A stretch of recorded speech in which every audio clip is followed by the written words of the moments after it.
Tim, the other big news out of Pittsburgh, T.J. Watt wasn't there. Give us the update.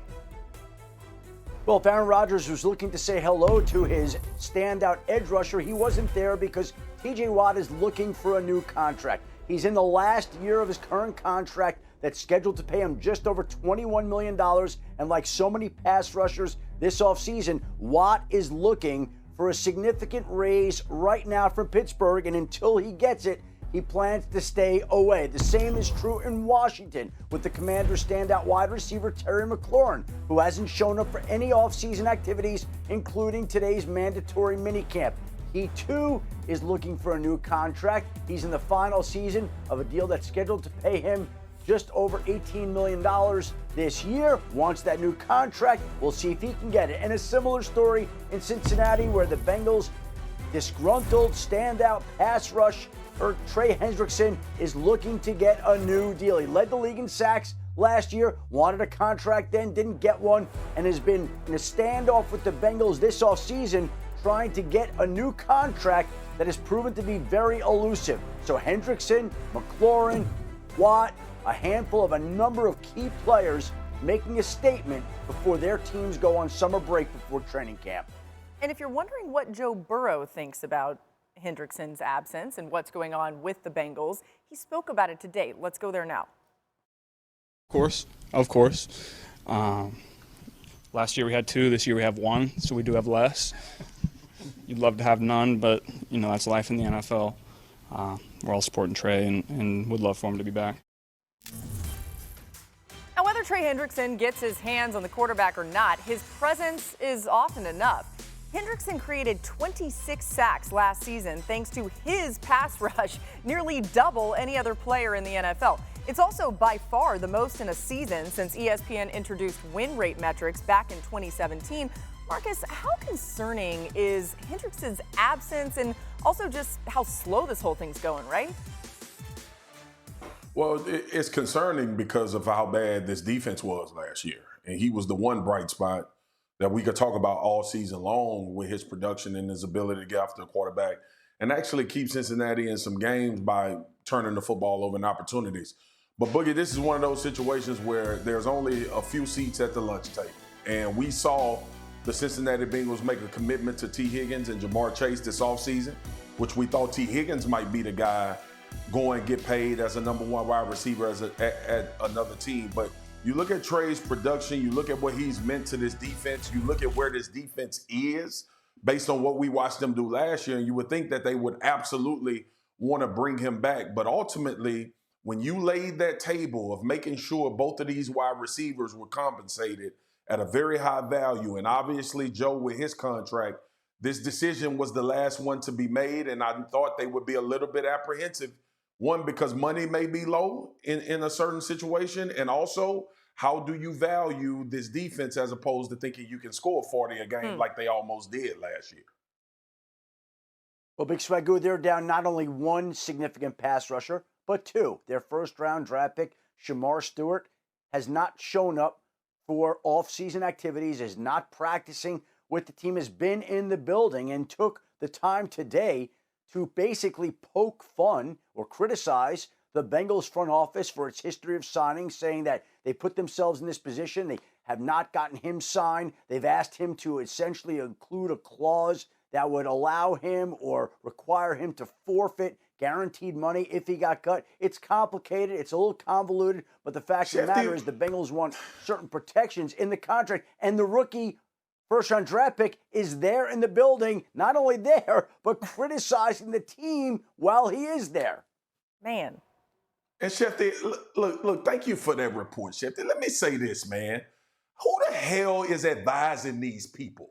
All right, when I was in Dallas, my deal wasn't done. Jimmy Sexton was my agent. He told me to go to my uncle's house in Riverside, California.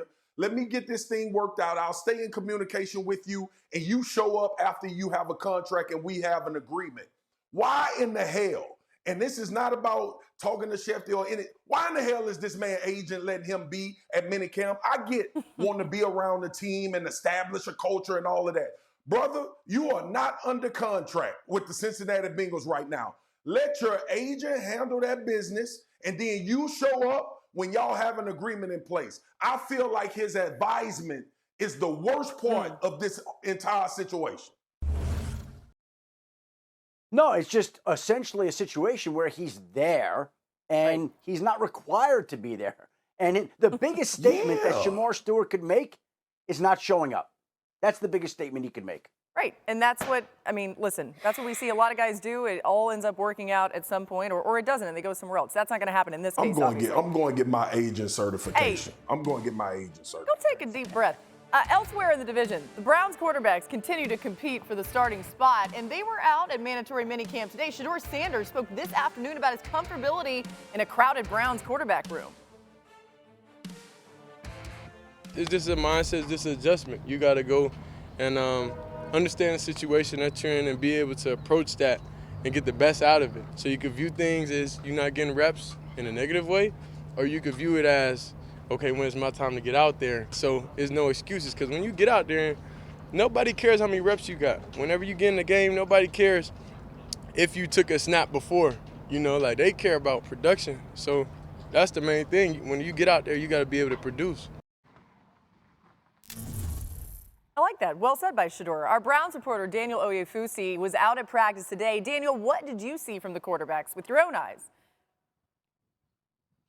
Yeah, Laura, it was a really busy day for the rookies, Dillon Gabriel as well as Shedeur Sanders. Coach Kevin Stefanski gave them the bulk of the reps in team drills, and they continued to show growth in this Browns offense, throwing for deep touchdown passes in team drills. Now, after practice, we spoke to both rookies who said that they're trying to learn any way they can in a crowded quarterback room, whether that be on the field, walkthroughs, virtual reality, and even picking the brains of the veteran quarterbacks in the room, such as 18-year vet Joe Flacco. Shedeur Sanders said, "I'd be a fool not to get insight from a former Super Bowl MVP."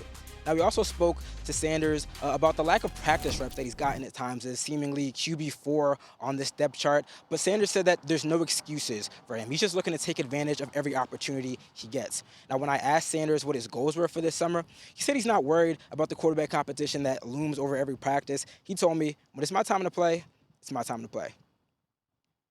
Really interesting. Thanks, Daniel. We'll keep an eye on that. That quarterback battle is going to be one that we will not be able to ignore. We appreciate your time. Tim, you brought something up even right after the draft, I think, about just how difficult it is to manage the reps with such a crowded room. In your opinion, with 4 quarterbacks sharing these reps, can Shedeur win this job?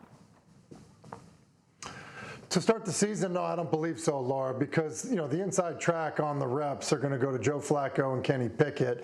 And even some of the reporting now about how reps have gone with Flacco and Pickett kind of on one end of the field, and then the other end, kind of a separate group for, Gabriel and Sanders. Look, when you do that, it's not apples to apples in terms of the competition.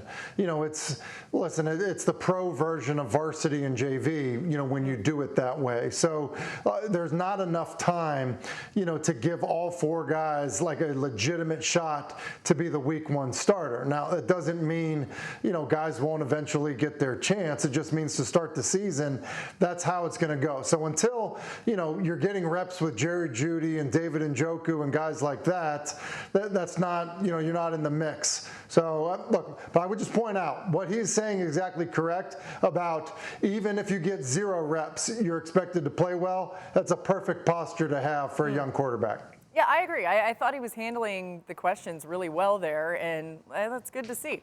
Thanks, Tim.